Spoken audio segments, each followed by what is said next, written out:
Hola, ¿qué tal? El tema del video de hoy es el movimiento de iones, particularmente nutrientes minerales, en la planta. Para abordar este tema tenemos que recordar los conceptos de apoplasto y de simplasto. El apoplasto es el espacio que se encuentra dentro de la planta, pero por fuera de la membrana plasmática. Por el contrario, todo lo que se encuentra hacia el interior de la membrana plasmática es el simplasto. En el video entonces vamos a discutir primero cómo se mueven estos nutrientes por el apoplasto, después vamos a hablar del simplasto y finalmente cómo se pasa de un lugar al otro. Cuando hablamos del movimiento en el apoplasto, nos estamos refiriendo a qué es lo que pasa en las paredes celulares y en el xilema. Acá esto es muy sencillo. Los nutrientes minerales se mueven en el apoplasto simplemente arrastrados por el flujo masal del agua. Es decir, que acá no tenemos nada nuevo que aprender. Todo lo que sabemos acerca del movimiento del agua se aplica a los solutos que están disueltos en el agua y que se mueven con el flujo masal por el apoplasto. El movimiento dentro del simplasto ocurre gracias a la presencia de los plasmodesmos, que conectan una célula con la otra.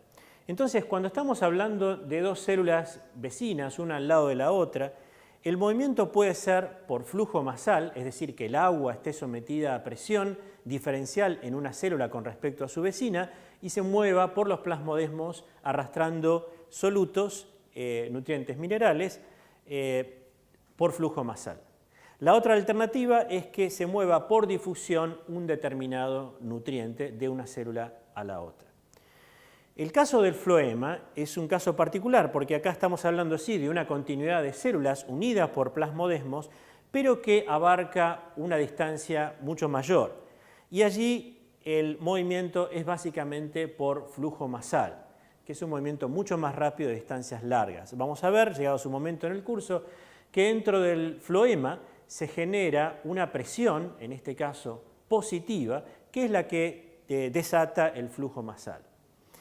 Ahora bien, no todos los nutrientes se mueven por el floema. Esto nos permite distinguir a los nutrientes que vamos a llamar móviles de los inmóviles. Solo los nutrientes móviles se mueven por el floema. Y eso tiene que ver con la capacidad que tenga el nutriente básicamente de atravesar la membrana y pasar del apoplasto al simplasto. Entonces vamos a ver ahora cómo son los mecanismos que permiten que un nutriente pase del apoplasto al simplasto y en dirección contraria.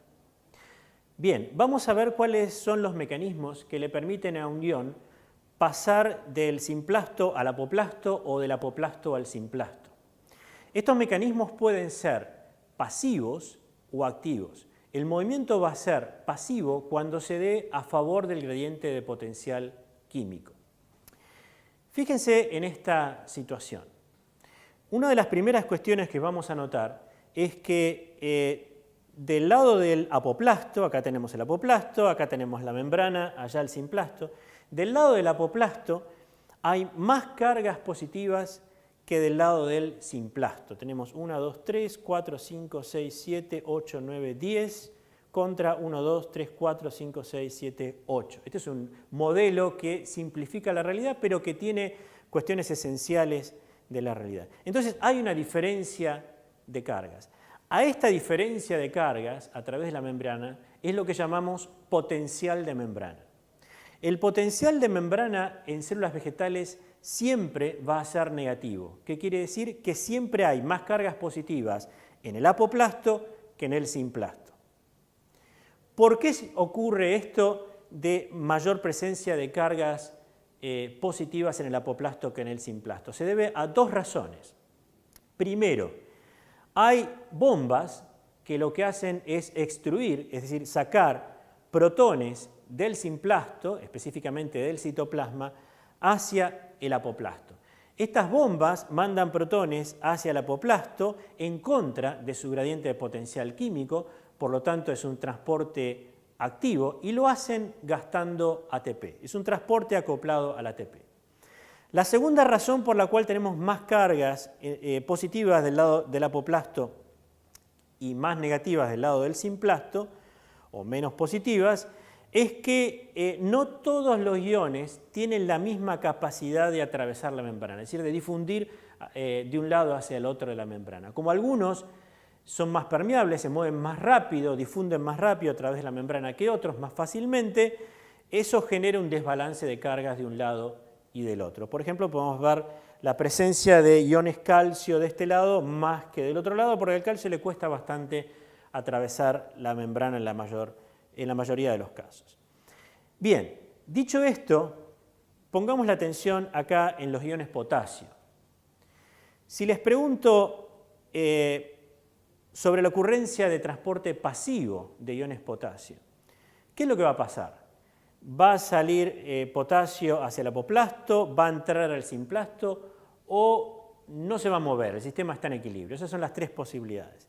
Bueno, tal vez una respuesta rápida basada en el hecho que de este lado tenemos 1, 2, 3, 4, 5 y de otro lado solamente 3 iones potasio, sería, bueno, va a salir al apoplasto porque está más concentrado en el simplasto. Ojo, ese no es el razonamiento correcto. ¿Por qué? Porque si bien es cierto que la diferencia de concentración hace que tienda a salir, si los iones potasio salen, se encuentran con una gran presencia de cargas positivas en el apoplasto. Es decir, que desde el punto de vista eléctrico, la tendencia no es a salir, sino que la tendencia es a entrar.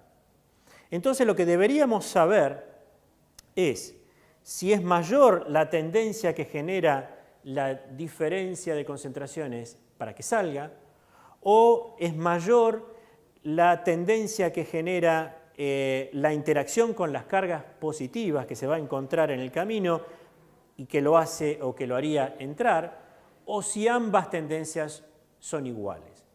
¿Cómo hacemos para resolver este punto? Recapitulando este punto central.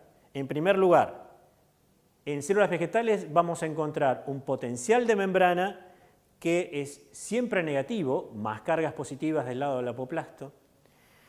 El potencial de membrana se puede medir experimentalmente con microelectrodos que nos permiten conocer exactamente el valor del potencial de membrana.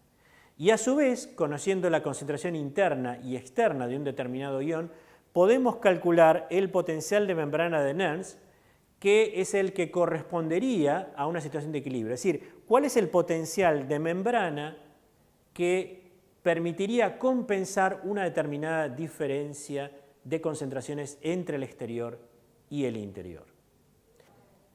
Bien, entonces, ¿cómo va a ser el movimiento pasivo a través de la membrana? La fuerza motriz, como mencionara anteriormente, es el gradiente de potencial químico. ¿Cómo hago para calcular este gradiente? Es relativamente sencillo. Este gradiente lo podemos calcular como la diferencia entre el potencial de membrana real, con eso me refiero al potencial de membrana medido con microelectrodos, y el que corresponde a la situación de equilibrio. Y este es el que podemos calcular aplicando la ecuación de Nernst a partir de conocer los valores de la concentración externa y la concentración interna de un determinado ion. Entonces, si existe una diferencia entre el potencial de membrana real y el potencial de membrana de equilibrio, va a haber una fuerza motriz que eventualmente va a permitir el movimiento pasivo a través de la membrana. Si en realidad el potencial de membrana medido resulta similar al potencial de membrana de Nernst calculado, el sistema está en equilibrio.